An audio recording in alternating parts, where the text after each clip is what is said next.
Once again, we're back for another episode of Razorcast. Brought to you by Razor Metal Reviews. Dear oh dear, we're now doing jingles. We're going to have to come up with something. We need something. Don't get me started on jingles. Everything will be sung and it will be an absolute shit show. Oh, great. Well, as always, we're back again. Yeah, with the Renegade Master. Renegade Master. Anyway. That is the longest and weirdest intro we've ever done. I think so. We are back. This is Razorcast. I don't know if this is your pre-match jitters or what it is. Maybe. Just to let you know, tonight Chris will be in boxing action. Oh, yeah. Looking to punch Lurch in the face. Yeah, fighting Tyson Fury. All for charity. But yeah, for charity boxing. Charity boxing. Should be good fun. But we might even put the link up to see if any of you guys can donate. Yeah, that would be. Oh, yeah, that would be a good idea. It is for cancer research, so it is for a good cause.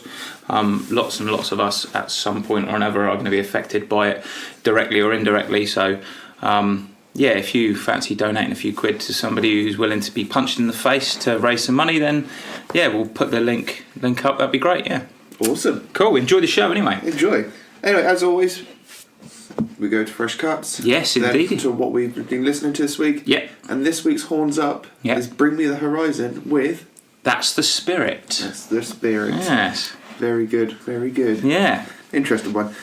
Anyway, as always, fresh cuts. Fresh cuts, yeah. What have you got? Oh, mate, I got so moist. Oh, moisture. Metallica. Oh. Remastering and releasing And Justice for All. My favourite album in the world. Yes, it's a beast. Oh, and they're remastering it. I'm hoping maybe they're going to sink a little bit of bass into it this time. And Justice for Jason. Yes. Yeah. Let's only hope. But no, they're doing everything from vinyls, three CD tracks. Yeah. Stuff. This is the collector's edition that they've done. Oh gosh, yeah. The one that they've done with Kill 'Em All. They've done it with. They did Kill 'Em All. Yeah. So the first three they've already done.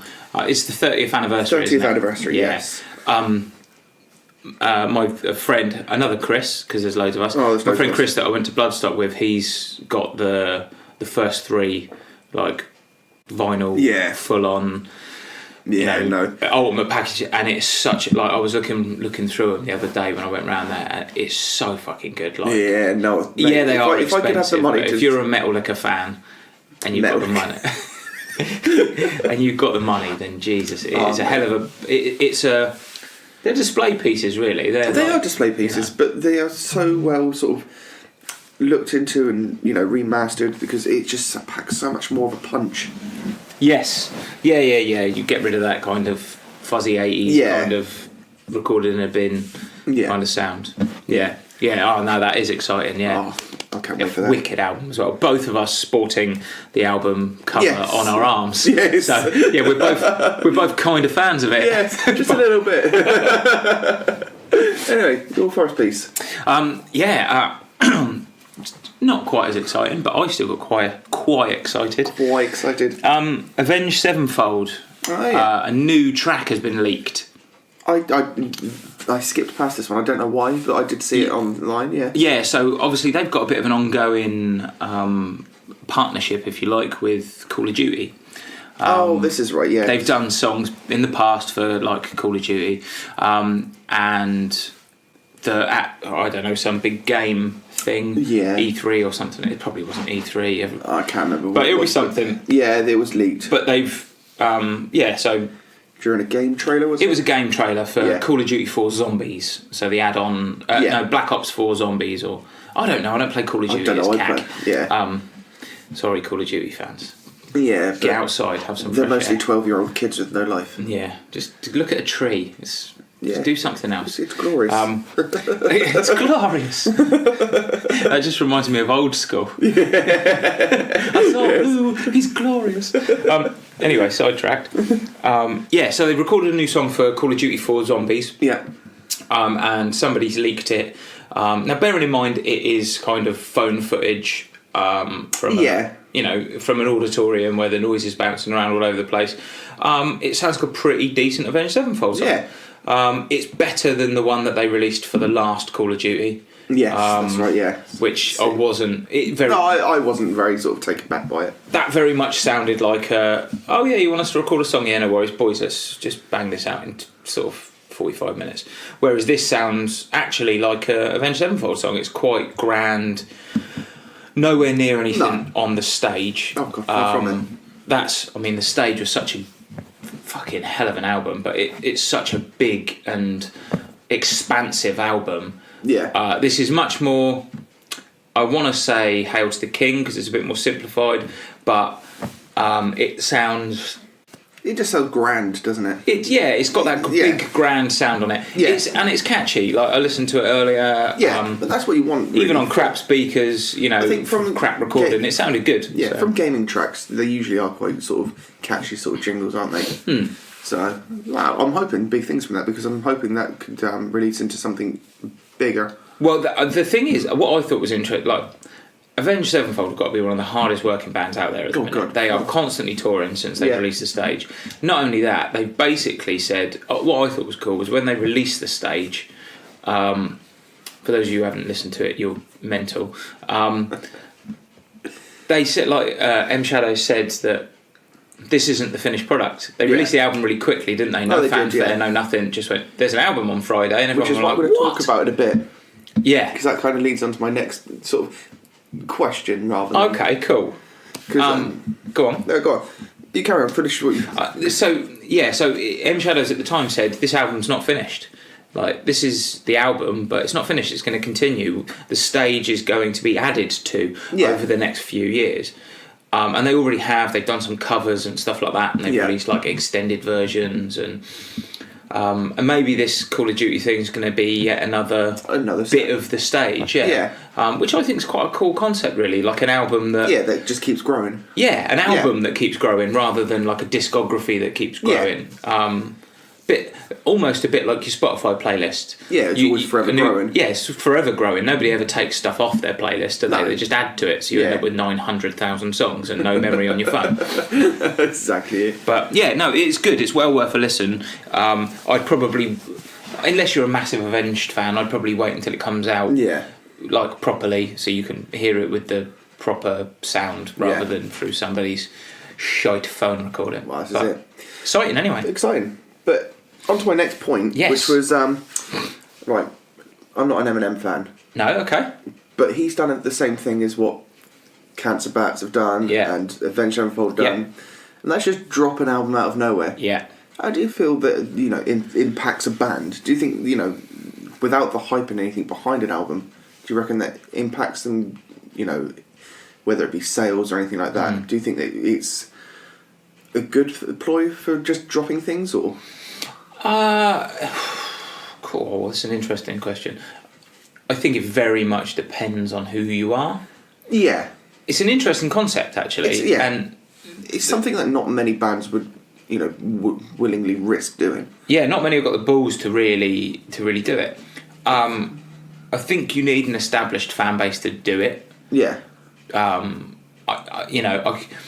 For all the best will in the world, there are brilliant bands out there. Okay. Bands like Puppy, so good. Their new album is out soon, and I think it might be next week or the week after. I will be talking about that in a minute. Yeah. So, if Puppy, they haven't got the fan base yet to just go, boom, there's an album. Yeah. Because it would get nowhere. The groundswell's not there. But in this age of social media, where something picks up on Twitter at 7 o'clock in the morning, and by 9 o'clock in the morning it is the most talked about story on planet Earth. People like Eminem can drop an album at midnight and go, psst, I just released an album, and everyone goes fucking batshit mental for it. I think that's the thing. I think with these bands doing it, you have to be somewhat of an accomplished band. You definitely have to have a ground base. Saying that. Ground base? You don't have to. Ground base. On the ground base. Yeah, you have to have a ground base. You have to be like the villains from Mask or something. You have to have some sort of evil layer. Yeah, right. With frickin' laser beams. Laser beams. And sharks of lasers. But yeah, no, I mean, although saying that, Cancer Bats, in the grand scale of things, compared to Avenged Sevenfold and Eminem, have a very sort of smaller fan base. Yeah, definitely. It was ballsy as hell for Cancerbus to do it. Yeah. I think from listening to an interview and stuff with Liam, the lead singer, I think with them it was just that punk DIY kind of aesthetic. Yeah. They just went, oh fuck this, let's just throw it out there. Let's just put it out. Because I believe he tweeted and he's saying no hype, no something.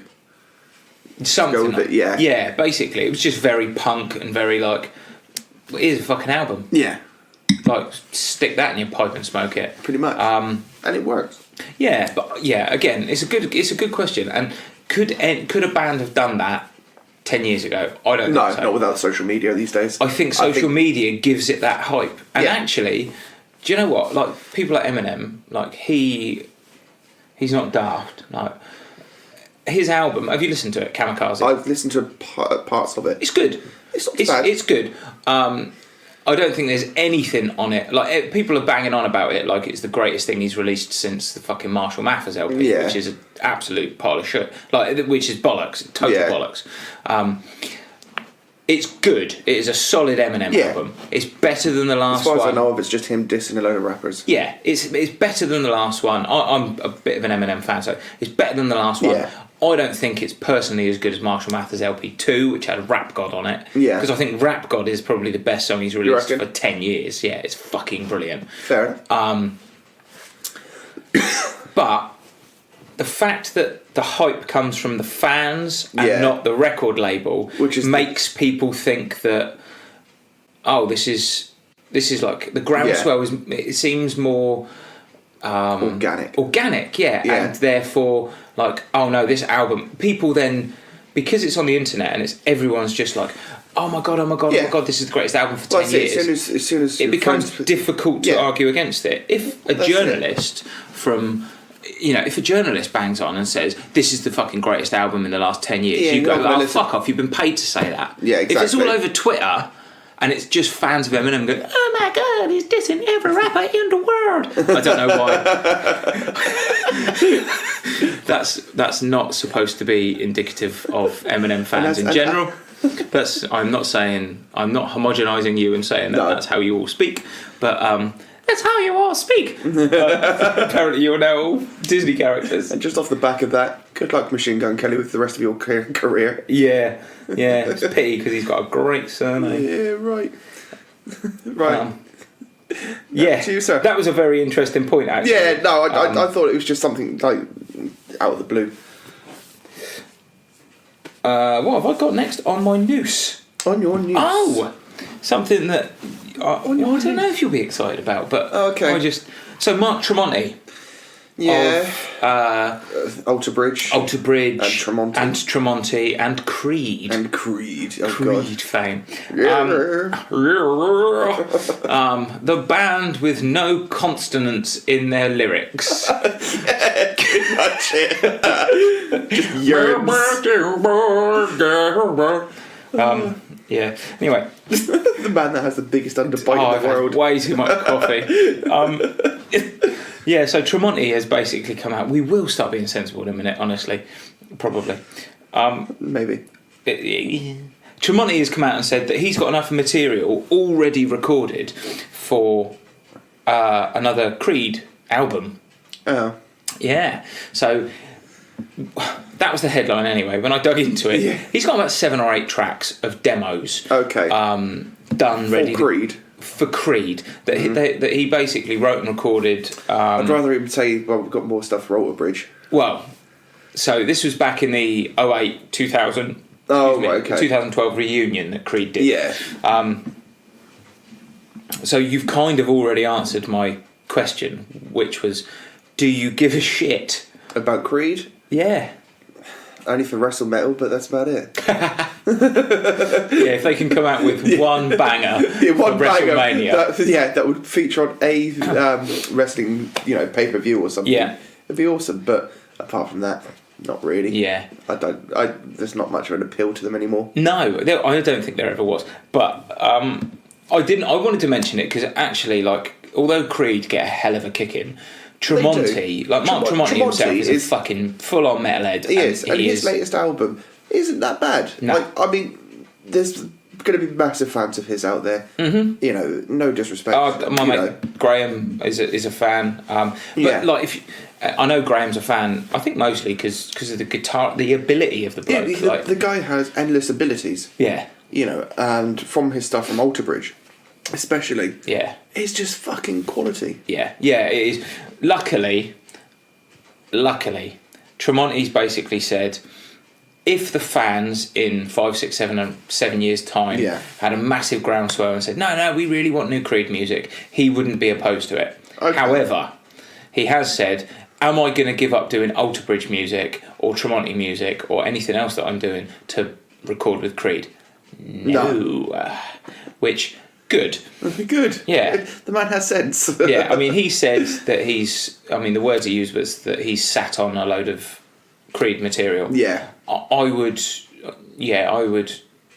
keep sitting on it. Yeah, keep sitting on it. Don't unleash Pandora's box. I don't know why I took that as a euphemism. It's because I was thinking of him sitting on things and it being like him shitting it out, and then you opening Pandora's box. Pretty much it. Yeah. Next one. I should really stop saying thoughts that go through my head. Vet them. Filter them, Chris. Yeah, go on, sorry. Five Finger Death Punch, Ivan Moody. He said he's been turning to Rob Halford a lot over his sobriety recently. Oh, right, okay.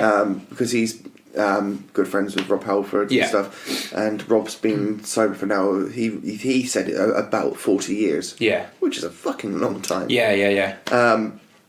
And at the moment he's sort of battling it and sort of trying to get himself on the straight and narrow. But, you know, I think with due time with these things... Ivan Moody's certainly a man with demons. Like he is, and I think him sort of getting the right help, I think would help Five Finger Death Punch. Yeah, and not release Disney metal music anymore. Well, I'm not sure that their music would change, but like on a just a human level, I think I might not like Death Punch anymore. No. I might not be bothered by the music, and I might take the piss out of their music. But to hear that he is doing better as a person, as a human, and that he isn't like he's getting and seeking some help with his alcoholism is only a good thing. Like, exactly. Power to it. And I think if he can channel that into his music, I think you'll get some old Death Punch back. Maybe. I hope so. Maybe. I mean, even if they go back as far as American Capitalist, as we talked about a few weeks ago, like that would be fine by me. Yeah, exactly it. I could get on board. But yes. Anything from you? Last bit of news. So, Creeper news. Oh. Yeah, we haven't mentioned them on this podcast, I think, possibly at all yet. Just because... only from talking about local music in our area. Yeah. But, yeah, Creeper, fucking loved that album last year. Yeah, absolutely fucking super. They haven't done anything that has been less than fucking brilliant. No. I think we've both seen them 2 or 3 times. No, I've only seen them once. Oh, you've seen them once? Yeah. So we've seen them 3 times between us. Yeah. Did you catch the Guildhall show? Yes. Yes. So good. They did I think I met you there. Yeah, you did. Yeah, I'm usually drunk at gigs. You are. Although I think I drove to that. I don't know. But I was probably drunk. No, I don't drink and drive. Fucking hell, what was I talking about? Creeper, yeah. So they've announced a special gig. So this is like a special one-off gig. Okay. On the 1st of November. I did see this, yes. Yeah, it's at Coco in London. Yes. However, interestingly, rather than this just being the way that Creeper released their last album was really fucking cool. Oh, it was fucking awesome. The way, I don't know if you did the whole... So, those of you who don't know Creeper, or those of you who don't know what happened... Creeper released an album last year. Yeah. But without sort of telling you the album, the concept or anything else, you had to go on a hunt, essentially. Yeah, exactly. Cryptic tweets and everything else. So there was a website you went to? There was a tweet that was up, and it just had a phone number. It had a phone number on it. So you phoned the phone number. Yeah. And all you'd get is this creepy voice saying, together we will die in each other's hands, or something like that. Something like that. It was a date, wasn't it? It was a date. There was some weird little... there was some weird little message, and then there was a date, And then there was a website. Once you did that, you got a text message with a website that you could click. Once you clicked on the website link, you went through to the thing called about a man called James Scythe, who was apparently a paranormal investigator investigating weird goings on in the Dolphin Hotel in Southampton. That's right. And there was loads of these podcasts recorded. Yeah. About a character that Creeper had created in one of their songs, or the name of their EP, The Stranger. That's it. And there's this weird, and then it all of a sudden cuts off. That's right. And there was this huge build, and they did this all on their own. Like, they did this themselves. Yeah. This was just them. This was something that really, like, you'd expect from, some huge band. This is and a quirky band as well. This is something you'd expect from, like, I don't know, the Cure, or like somebody massive, somebody really fucking big. And then Creeper, this little band from Southampton, did it, and it was like, that is the coolest way to fucking release an album ever. Yeah, and I think by the time you followed all the because you had to follow them, and then there was a picture on their Twitter site about the a phone box you had to go to. Yes. And then you went from that to somewhere else, and I think it took you to the Joiners in the end, or something like that. Yeah, and then I think so. And then it was just to tell you when the album was being released. Yeah. But I thought it was so cool. It was. Well, Big Coco Show, I got an inkling that something like that's happening, because since they've announced the show, there's a weird poster. I don't know if you've seen it, but there's a weird kind of almost Blade Runner-esque poster. I did see that one. Yeah. Now, Creeper are known for their aesthetic. They like the album and stuff to match the look. Yeah. Now, there's this weird Blade Runner Tron-esque kind of poster that's gone up for the Coco Show, and there's a countdown on their website. Oh, is there? Which counts down to midnight on the 1st of November for the gig. Okay. So maybe Creeper are teasing the idea that they have got new music coming. I fucking hope so. That would be so good, wouldn't it? And to have the Coco as the first show to play that music. Exactly, like an album release party. That's what I'm going for. I reckon that the 1st of November is going to be the album release party. It's going to be the album release launch, or even maybe like a pre-launch party where they play the whole album in full, or they play a load of new tracks from it. Either way. Yeah. Either way, like, I don't know if I'll be going, because I think I'm away, but if you get to go to that Coco Show, or if you're even umming and ahhing about going to that Coco Show, buy a fucking ticket. Yeah, because they are so good. They are incredible live. They are one of the they put on one of the best shows I've seen from any band. Yeah. In a long time. Yeah. And they are still very young. They are still. They've got loads of talent, loads of the world's their oyster. Yeah, absolutely, and they should absolutely blow up. Oh, big time! Yeah, if there is any justice in the world, then that band needs to be massive. Yeah. So that's really exciting. I think really, I'm going to keep my eye on Creeper, because they do things very interestingly. And if you've never listened to them, get onto it. Get onto them. Get listening to them, and then follow their social media and stuff, because just the journey they take you on leading up to albums and things is really, really interesting, and it was something that you probably won't see from other bands. That's right. And you too can become a Callous Heart. Yes, indeed. Yeah. My last bit of news was The Sword. It's a progressive band. Yeah. They've decided to go on hiatus, so they've just cancelled their Australian tour. Okay. They've said they're just going to do their last remaining American dates and then just give it a time, because they've done nothing but for the last 15 years just release, tour, forever working hard, and they just said after 15 years they just want to give it a break. Yeah, I'm not surprised really. Like, the Sword, I've seen the Sword once, and they were supporting Metallica. I think it was when they were the first band on. It was the Sword and then Mastodon, and then Metallica. It was on the Death Magnetic tour. Yeah. And they were good. Like, they sounded great. Yeah. The music was interesting. Yeah, I enjoy them, because I've listened to the last time. I think I've got it in the car. Yeah. But it is very progressive, and it is very... Oh, it is. Very excuse me. There's that deserty, stonery kind of vibe to it. It's not mainstream music. It's not. It's not going to get... It's an eclectic sort of sound. Yeah. It's an acquired taste, and... I'm not surprised. Like, they're never going to get huge. They're never going to make tons of money. They're probably struggling their ass off just to tour. And I'm not being funny, but if I was bashing my head against a brick wall 15 years, even if I loved doing it, who loves doing that? But even if who loves bashing their head against the wall? Well, some people. I see it in films all the time. I watched Bronson last night, and there's a guy who likes painting his face in poo. So people like weird things. There was different strokes. G.G. Allen was out there. He was a thing. He was a thing. Yeah, just a thing. Yeah. But anyway. Yeah. Okie dokie. Yeah. Right. So what have you been listening to this week then, Mister? Okie dokie. Okay. Right. Should we just?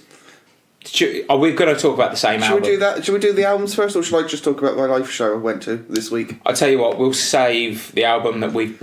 There's one album that we've both been listening to. Yeah. We've both been looking forward to. We'll leave it till last. Yeah, we'll leave it till last. So yeah, go for it. Okay, so this week, I went off to the Joiners. Yes. And to see Poppy. Yeah, I was gutted because I was pulling up to the. I pulled up to the same car park I usually park in for Joiners. Got out with all my boxing stuff ready. Yeah. To walk to the gym around the corner and saw everyone walk into the Joiners for Puppy, and I was like, "You bastards!" And I was there. I went on my own in the end. Yeah. Yeah. Nobody else wanted to go, but I'm so glad I went. Why nobody else wanted to go, I don't know. I don't know, because that band are fucking epic. Yeah.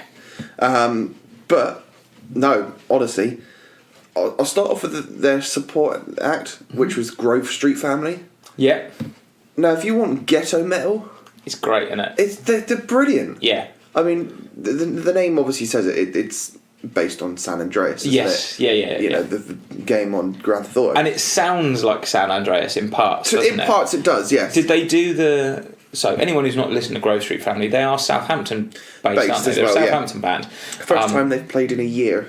Bloody hell. Southampton, yeah. Now, they play. Their music it's metal. It is metal. There's a mixture of a bit of sort of thrash, a bit of new metal. There's a bit of everything in there. Definitely a bit of everything. There's a lot of electronica, but there's a massive load of hip hop. Yeah, there is. Particularly It's very much groove and hip hop oriented. Yeah, in the interludes as well. Did they do the little interludes and skits and stuff? No, they didn't. No. Right. Okay. They just played literally each song. Yeah. But my God, there was people there fucking two-stepping to it in everything. It was amazing. There's one gnarly dude who he was huge. Yeah. Like, I did not want to get in the way of that. Yeah. But Rhino from Spider-Man. Pretty much. Yeah. No, he really was going for it. Yeah. And but they were just, I've never seen anything like them. Sorry. Time to get up, Christopher. Time to get up. We are recording this quite early. Yes. So yeah, no, they are the definition of ghetto metal for me. Yeah, I really from the like mean them. streets of Southampton. Yeah, a bit of a world away from the fictional world of San Andreas. But no, they were superb. Lots of energy. They really, the crowd I thought was so fucking shit though. If anybody's listening to this from Southampton, you were at that Poppy show, you're all fucking shit. Do you know what? I hate to say this, but I've been to a few really energetic, really kind of really, really good shows at the Joiners over the years. And the one thing that's let a few of them down is the crowd. It is. Like, I went to see a hardcore band called Obey the Brave. Yes. A few years ago. And I get the hardcore thing where everyone wants to spin kick and stuff like that. But me and my brother and my mate, Deco, like, we were just there and we were moshing because we were like, this is hardcore, but it's fucking metal. It's metal as hell. They're like Hatebreed. So we're moshing and people were coming in and nobody's pitting. Nobody's even thinking about pitting. A couple of people did a couple of spin kicks and then got scared and ran off. And I was like, you're supposed to be hardcore kids. Like, you're supposed to be well hard or something, aren't you? Like, just get involved, do something. Well, Don't just stand around with your arms the crowd all stood far back because there were people two-stepping and stuff. Yeah. But every time he called the crowd to come forward, not a single person stepped forward. And it's the same for Puppy. I mean, although the crowd did move forward for Puppy. Yeah. Between songs, everybody was just sort of giving the polite sort of clap in between songs, not really losing their shit over it. Whereas I was there fucking going proper. Woo! The only thing I suppose, like the only thing I will say is the gigs I've been to at the Joiners where it's been on a Friday or a Saturday. Yeah. It's been much more lively. When I went to see Milk Teeth and Employed to Serve. Yeah, well, I was there with you. Yeah, that was much more lively. Much lively. Yeah, there was people throwing themselves all over the place. I know it was a midweek gig, but still, when you're there to go and see a band, at least do your fucking shit over it. Yeah. You're there to support them. Yeah, particularly a band that good. Yeah, and it was Jock's birthday. Was it? Yeah. So anyway, so Poppy released. So was it just Grove Street Families? Were they the only? There was another band called Arid Wave. Oh yeah, they're another local band. They are another local band. Yeah, they're really good. I really like them. They're all right, but they did this thing where they try and get the crowd to sort of kneel down. The Slipknot. Yeah, the Slipknot. Yeah. Kneel down, and then when he says jump, jump. Yeah, jump the fuck up. Yeah. For me, I was just like, it's a thing that's been done a lot. Yeah. If the crowd are involved, but for me, it has to be done by a band that are much more accomplished and I don't know. in a bigger crowd. I just think if the crowd are on it, like if the crowd are really fully involved, yeah, but this was like a first and it works, then go for it. Yeah. But I mean, I saw Arid Wave, and actually I reviewed it for the Facebook page. Yeah.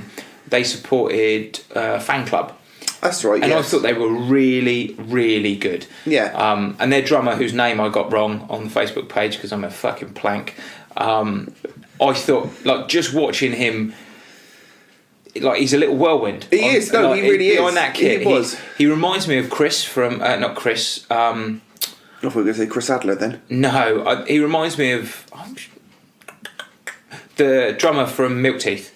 Yes, because he's just all over the kit all the time, flat out, like everything's being whacked as hard as it. That's exactly it. Just he looks like he's having a great time. Yeah, but that was no different to Poppy.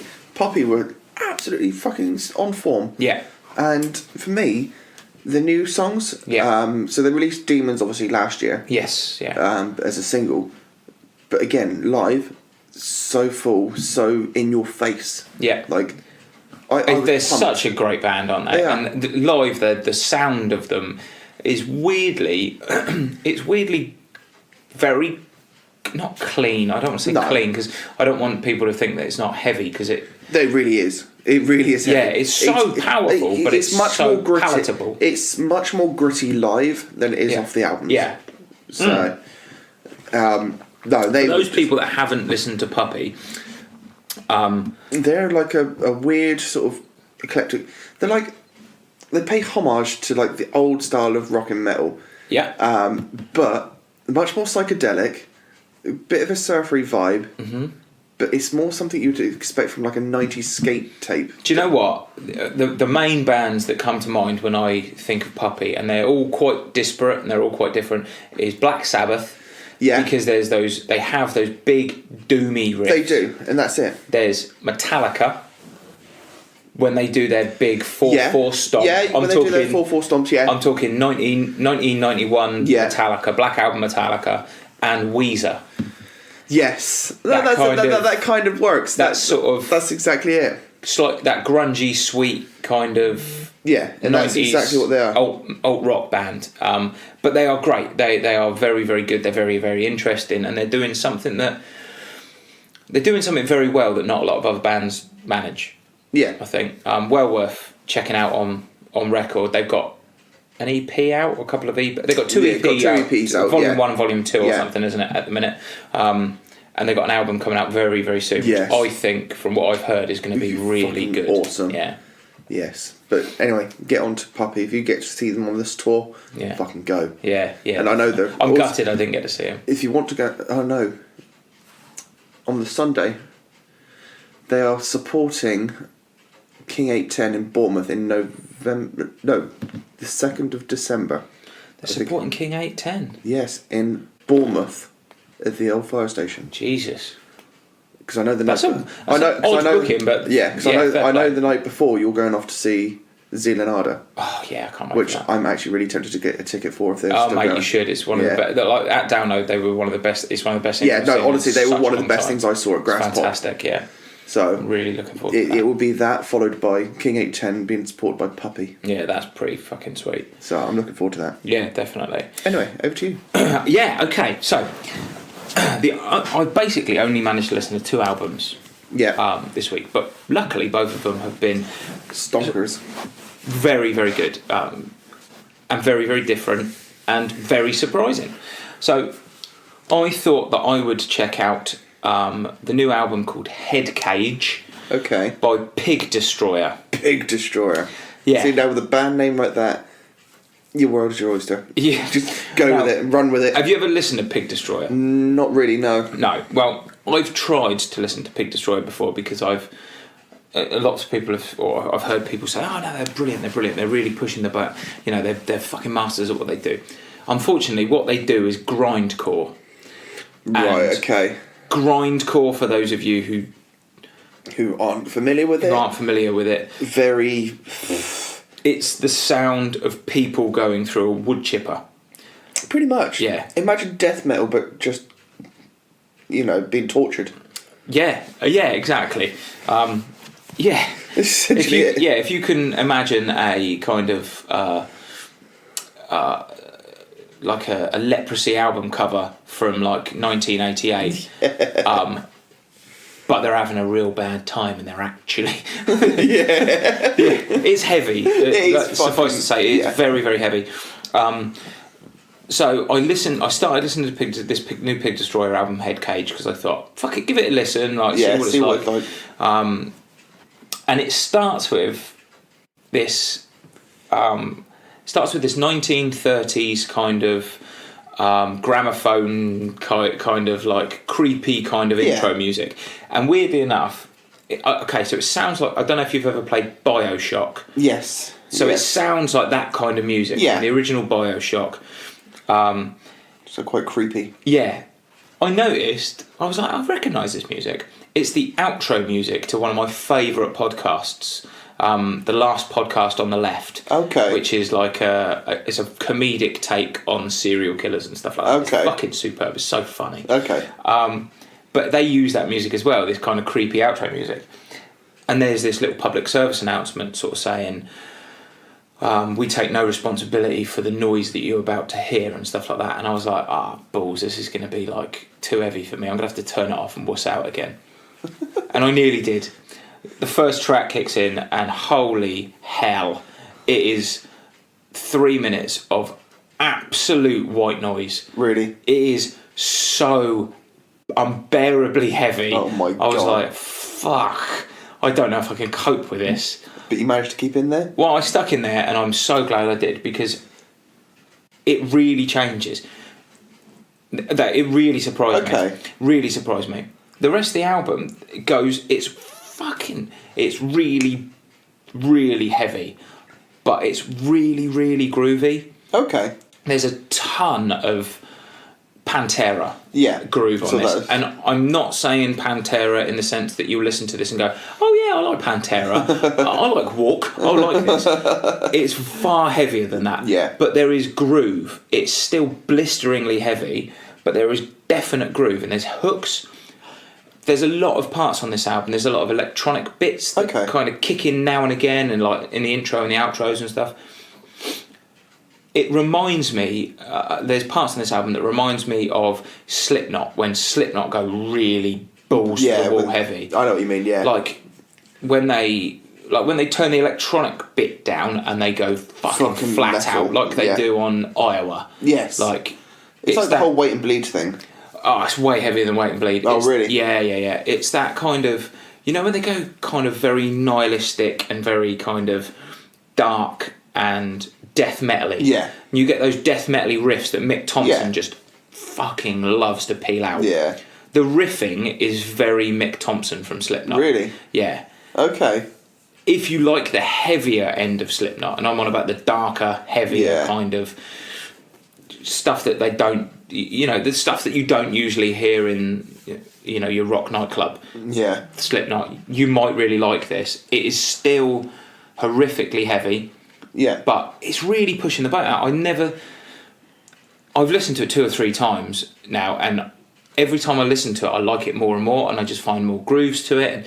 And there's little moments of technicality that are almost tech metal. Yeah. I'm not going to go as far as to say they're gent, but there is definite tech metal riffing and stuff. And they blend it all together really, really, really well. And I was so fucking surprised, because I thought, Pig Destroyer, they are just like white noise merchants. They just do like the heaviest thing that you can possibly hear, and almost to the point of being offensive. Wow. And that's the point of them. Whereas this has got some real moments of like, fuck, oh god, there's a hook there, I can get into that. Yeah. It's really good. It's really different from, I suppose, any other grindcore band out there. Yeah. I suppose they're not really a grindcore band anymore. The last track as well, it starts with a cool little riff that you like, cool little intro that you go, oh, I nearly went off and into a Linkin Park moment. Then it starts with. So it begins with like a little intro that, and you don't know why. You'd almost expect on like a more straight up metal album. Yeah. Like almost something like the new Bleed From Within album, so you get that kind of nice build up and build up and build up until that riff kicks in. But the last song on it's like 8 minutes long or something. Okay. Which for a grindcore band who usually bang out minute long songs. Yeah. They've really sort of. And was it just 8 minutes of just pure? No, mate. It goes all over the place. There's real technicality and there's real fucking skill on this album. This is an album that. So it's a grindcore album with actual craftsmanship to it. Hell yes. Yeah. This is a grindcore album that if you like Decapitated. Oh right, yeah. If you like new Decapitated, like the what was the last couple of albums, Anti-Cult and Blood Mantra, like if you like those albums, you'll probably really like this Pig Destroyer album. I'll have to give that one a shot. Yeah, it's fucking wicked. It's really, I'll give that a wicked. proper shout. Awesome. Well, my one this week has been Ken Mode. Oh yeah. Ken Mode have released a new album called Loved. Yeah. And fuck me. Mm-hmm. Like, for a band that have so many different sounds, like from 1 minute, like you could be listening to something that sounds like Cancer Bats, to the next thing it could sound like Let Live. But then it then goes full on Dillinger. There's like proper proggy moments in this. Yeah. Where there's a saxophone used and everything. Yeah, I heard that sax bit. It's crazy. I don't know what it is with bands this year. Saxophones seem to be the biggest thing. And it's just nailed so well. Just naturally aggressive sound. It is ballsy. Yeah. It's a fucking I only ballsy listened album. to a very small amount of this. And what I did hear was it sounded massively influenced by Dillinger. And is that representative of the whole album? Or? Not the whole album, no. The first half of the album is very much a straight up hardcore sort of Cancer Bat sounding album. Yeah. The next thing you know, you get to about halfway point, and that's when the prog starts taking over. Yeah. With, like I say, with the down tuning, with the slight sort of off beats, the use of the saxophone. Yeah. You know, everything just turns into like this weird experimental album. Yeah. And I don't know what it is, but you're sent on like this proper sort of hardcore to prog trip. Yeah. And then it just ends again with the hardcore sort of sound. Yeah. But almost like they got halfway through and went, let's change this up. Completely change it up. Fucking spin it on its head. Yeah. And that's what they've done. And honestly, it's such a great album. Yeah. I'll have to give it a whirl. You did text me about it, and I just didn't get around to listening to it. No, cause, I mean, this is my first experience with Ken Mode. Yeah. You know, I've not really listened to Ken Mode before, didn't know they existed. But after listening to that, fucking I want to go and see them. Yeah. I think they'd be quality live. Yeah. And I'm excited to see what they've got from here. Cool. Definitely. Ken Mode with Loved. Loved. So should we bang on about the album we've been wanting to? We might as well, yeah. Yeah. Oh. So, for those of you who are living under a rock, Clutch. It's just fun. Just Clutch. Just say it. Clutch. It's just Clutch. Clutch. Yeah, Clutch have finally, like, we talked about it. Well, we talked about being excited about it, and it's finally here. Clutch's new album, Book of Bad Decisions. Yes. Sorry, 2 seconds. 2 seconds. Sorted? We're back. We're back. Sorry about the interlude. As Chris said earlier on, as I'm boxing this afternoon, got people coming down from everywhere. My dad's made a guest appearance, although we've gagged him so that he can't make us look fucking stupid with his superior knowledge. Right, so what were we gibbering about? Clutch. Yeah. So they got the new album out, The Book of Bad Decisions. Yeah.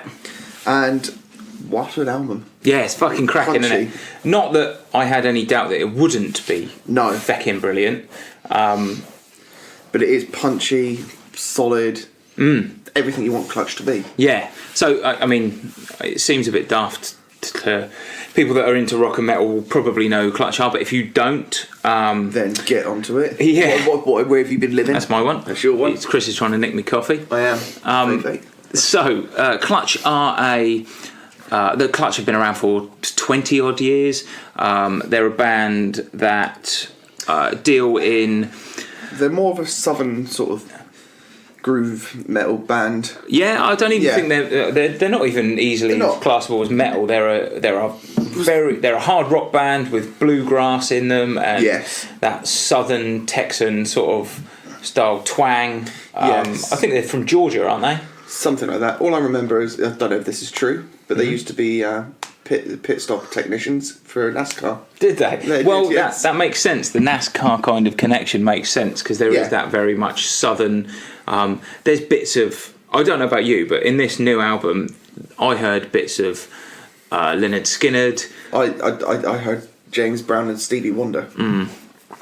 So especially in one track. Yeah. Yes. So the bulk of this album is a fucking brilliantly done hard rock album with tons of blues, tons of bluegrass, massive big riffs, huge production value to it. Yeah, that's the thing. I think the production on this one is far more polished and far more clean than it's so much more albums. rounded. So much more rounded, which makes it sound bigger. So that track that you're talking about. Yeah. Did you catch the name of it? It's the Barbarella one, isn't it? In Walks Barbarella? It's either In Walks, I thought it was In the Barbarella, I don't know. Right. But either way, that just sounds like a Stevie Wonder song with Neil Fallon over the top of it. Yes. It's brilliant, isn't it? It is brilliant. It just completely took me by, surprise. Absolutely wonderful album. In my notes, as soon as I heard it, I went, this is Starsky and Hutch. Yes. This sounds like the perfect intro music to a 70s cop show. And this is essentially what it is. That's what I love about Clutch. It's fun. Everything's really good fun. Without being silly and gimmicky. As we know, I cannot stand Yeah, I know you can't bands. stand that. But no, these guys are very serious in what they do. Yeah, although there's one song on it, and it's one of the singles that they've released, Hot Bottom Feeder. Oh, yes. Did you notice the lyrics? Do you know what? No, I didn't. No, it's a recipe for the whole thing is a recipe for like shrimp jambalaya or something. Yeah. He just singing a recipe. He sings a recipe. He tells you how to make a dish with shrimp. Okay. Hot Bottom Feeder is a cooked shrimp, basically. He's talking about. But because it's Neil Fallon and because he's got his voice has got such personality.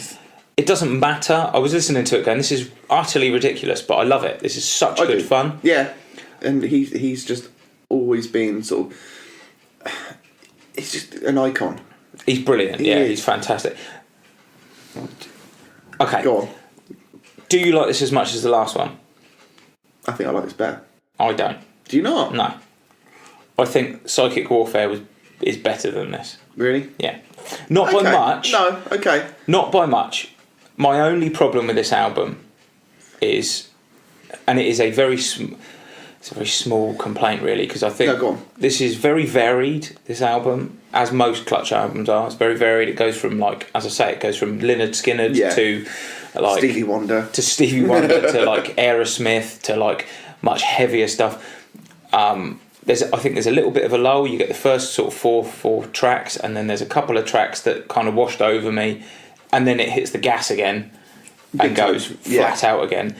But it's not as frenetic as Psychic Warfare. No, it's not. I know where you're coming from. It hasn't got that edge. On Firebirds, when Neil Fallon goes full on bonkers, and Psychic Warfare, he gets that bit where he goes from singing to just going batshit mental. Yeah. There's none of that on it. He doesn't have that. No, you're right. There is sixth gear where he goes and it just goes a bit like fucking wacky. Like no, but still, I think it's more of an album of personality than it has been absolutely batshit crazy. Yeah, and although I say it's not as good as Psychic Warfare, I think Psychic Warfare is a 9 out of 10 album. This is probably an 8.5. Yeah, like, so not far off. Yeah, there isn't. Well, there aren't. I don't know if there is another band out there doing this kind of music. There isn't another band out there doing this kind of music to anywhere near the standard that Clutch do it. Far from it. They are fucking brilliant. Yeah. Absolutely fucking brilliant. And this fucking new album is fucking brilliant. Yeah. Yeah. Well worth your time if you've never listened to it. On it. Well, if you've never listened to Clutch, no offence, Dad, because you probably haven't, but you've got problems. Yeah. Real problems. Real problems. Real problems. Right, now... Yeah, that was Clutch. That was Clutch. Clutch's new album, Book of Bad Decisions. It's out now. Go and listen to it. Get on it. Now, the only other thing is... Have you paused it? Not yet. Oh. No, because we've got a band that have sent us some music. Although it's like... Every song is like 15 minutes long. We'll play a 3-minute clip of it. Yeah, rather than playing the whole songs like we did last week, we're going to last podcast, we're going to give you a sneak preview sort of thing. Yeah. Just because we don't have enough bandwidth, quite frankly, to play a whole song. So if you do like what you hear, then go and check them out. I'm sure Chris will give you the details of name and... Yes, give me 2 seconds. I am so unorganised on this show. It's been a bit like that today. Oh, it has been. So the band are called Chaos Over Cosmos, and very sort of sweepy, technical, old school rock. Imagine sort of Yngwie Malmsteen, Joe Satriani. Oh, that don't sort say of, that because I hate. I know you hate. I listened to this and it was good. It was. Joe I don't like Joe Satriani very much. Ability-wise, and Yngwie Malmsteen is a. Yeah. Oh, he's just a prick, isn't he? Just listen and find out.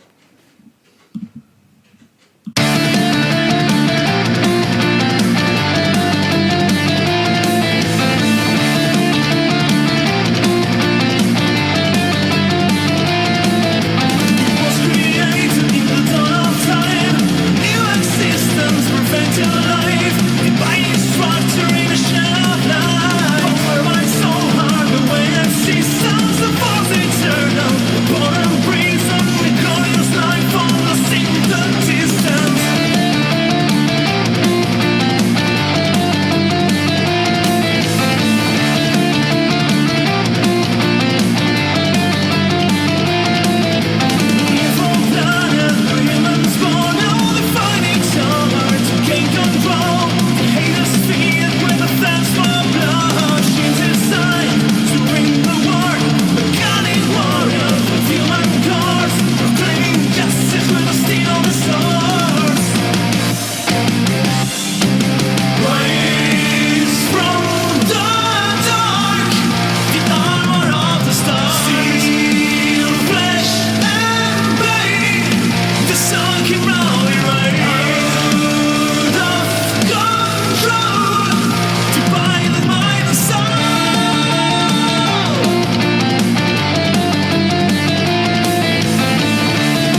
was some tasty stuff.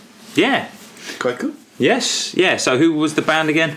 Chaos Over Cosmos. Chaos Over Cosmos, wasn't it? Yes, with a new album coming out. So give it a check out. Yeah. Yeah. Cool. Awesome. Ryan, over to Horns Up. Horns Up. Yeah. Right. So this week's album is Bring Me the Horizons. That's the Spirit. Yes. Now, an album that's got a lot of controversy around whether or not they've gone from metal to pop.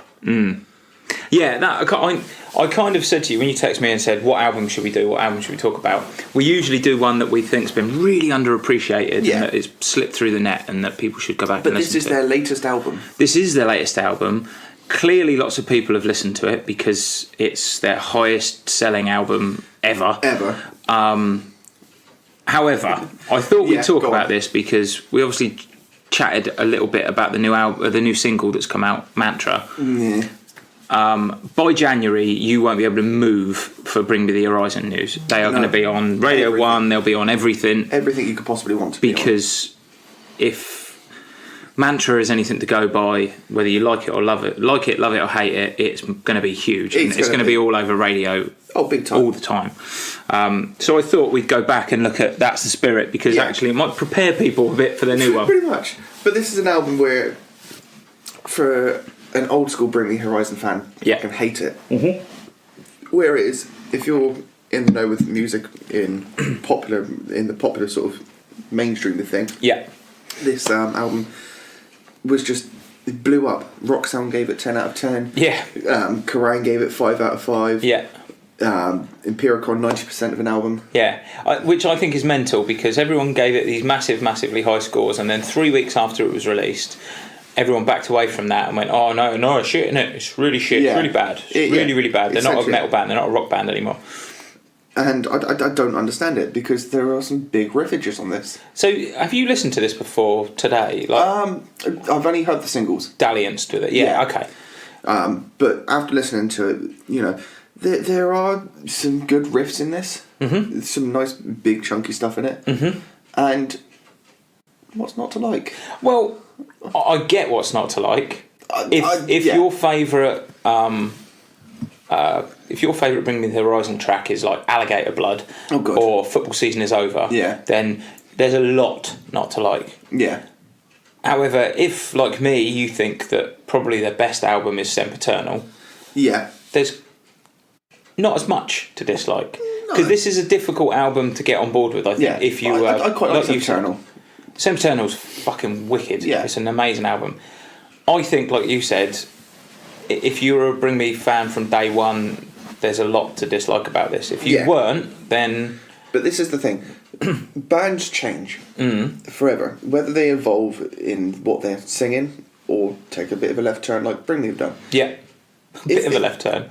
Okay. A complete U-turn in all the rest. I mean, they were hurtling down a motorway at 100 miles an hour and just pulled the handbrake up. Exactly. They flipped the fucking car. But for a band, if you're, say, you as a band want to take a creative change, and this is what as a band you decide to do, fair play. If you're doing this because the record companies have told you to, jog on. Yeah. Now, and I think that's the problem. To start with, I thought that this was a bit of a cynical move because I thought, Bring Me want to be massive. Like, they just want to be, some huge, great big pop band, and that's why they've decided to just dumb it all down and go full fucking Coldplay. Yeah. Like you said, there are riffs on this. Happy Song's got a wicked riff on it. Brilliant. Throne. Throne I like and dislike because Throne is essentially Faint by Linkin Park. Essentially, it's the same song. Which is probably why it's got a nostalgia kick to it, really. Yes, exactly. They were quite clever in picking sounds that have been done before and just adding a slightly new twist on them. But I think what Jordan Fish has brought to Bring Me the Horizon is worthwhile. Like the electronics and stuff I think are good. I get stuff like Follow You. I get that I mean that's Dido, isn't it? Essentially it is Dido. Yeah, that's here. The weird thing is there's a lot of people talked about how really poppy this album is. If you listen to the lyrics on this album, they are really dark and really morbid and oh gosh, yeah. Lyrically, he's gone into a dark place. Yeah, I mean it is talking about substance abuse and depression and things like that. Now, for a pop album, like... Nobody sings about that in the pop world. Not really, no. No, I mean, even, what's her face? Demi Lovato didn't, and she's a smackhead. Yeah. So, you know... Big things. Yeah. No, she actually is, though. She's got problems, hasn't she? Bless her cottons. Yeah. Get well soon. Yeah, so this is the first time that they haven't worked with a producer, this album. Yes. Jordan Fish produced this, yes. The keyboardist. Yeah. And honestly, could you have got a better job done? Not with this style of music, no. Production-wise, I think this is still huge. Yes. My only issue with this, and I think it's probably the issue that most people had, is the guitars are turned down way too much. Even on songs like Happy Song, if that had been the same producer that did Sempiternal or... Well, I'm going to use Sempiternal a lot as a kind of... a comparison, benchmark, because that is spot on. That is perfect for that sound. Like, well, that was produced by Terry Date, Sempiternal. There you go. So that's got loads of chunky guitars. Yeah. But the electronics are there. They're present. They're an accompaniment, not the main sound. Exactly. Do you think this is worth the kicking that it got?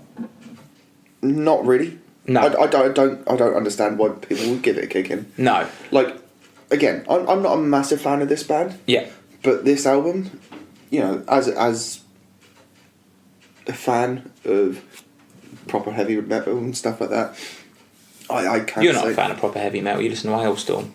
What's wrong with that? That fucking shite. What's wrong with a good gimmick? I just like giving Hailstorm a kick in at any opportunity. You do. But no, I think get them fuckers to walk the plank. Episode title. But yeah, no, I think as a band with creative differences, you know, from early days to now, if they've done this to be able to get into the mainstream, they fucking conquered it. Yeah, 100%. I got like they never fitted with anything. No. Like even when they were even when they released Suicide Season and There Is a Hell, which is fucking brilliant. Yeah. And they were really heavy. Yeah. People went, oh, they're not a fucking metal band. They're shitty. They're a shitty band, and it's because of the way they look. It's because of the way Ollie looks. It's because Ollie had that kind of deathcore type thing where he's got the tattoos up his neck, and he dressed in Top Man gear, and they were all slated him, and everyone went, they're not a fucking metal band. They're a pussy poncy poser band. Now, if you release an album as heavy as There Is the Hell, and then everyone goes, you're fucking posers. Yeah. Why wouldn't you go? I still think fuck you then. I still think there is elements of There Is a Hell in this. Yeah. I do. If you take Blessed with a Curse. Mm-hmm. Take that, strip that back down. It's all in this album. Yes, it is. It is. It's polished. It's cleaned up. It's and that's all it is. It's made to look shiny and sparkly, and then that's exactly what it is. And then it's hermetically sealed so that you can put it on a shelf in Toys R Us. Do you know what I mean? And that's not supposed to be a diss. That's just like that's packaging. The packaging of this album is very different to There Is a Hell. Yeah, and I still think this is very strong. And I think this is a good album. I think it's definitely more of a singles album. Yeah, I think they released 7 of the songs were singles off of this. Yeah, but I mean, going forward, if this is what they're doing now, they're very good at it. They're very good. Whether you like them, stick with it. Whether you like them or love them now, whether you think they've sold out or not. If you think they've sold out and they're now a top shot band, they're like a mainstream kind of poser band. They've become Heinz baked beans as opposed to your Smart Price. Yeah, that's it. If they are like run of the mill kind of if they are what everyone says and they're just the fucking top shot band, they're just like the cheese on toast kind of thing. They're the best ones at it. Yeah, big time. They're far more interesting than the likes of fucking You Me at 6 or any of the shit that. But they're the forerunners at the moment for getting people in the popular music industry to look at this sort of music. Yeah, Jesus Christ! If people listen to Mantra and they go, "Oh, that's interesting. I've never really listened to rock music before," yes, they're not going to all of a sudden start listening to Pig Destroyer and Napalm Death. Yeah. But they might start listening to Linkin Park. They might start listening to Metallica, and from that they might find Pantera. They might find Lamb of God. They might find Parkway Drive. And it'll be thanks to Bring Me the Horizon. Yeah. Yeah. And on that, I think spot on. Indeed. Right. That's it for another week. A couple of weeks. Yeah. I'm going to go and get punched in the face. Yeah. All for charity. Yeah. Right. Peace out. Cheery bye.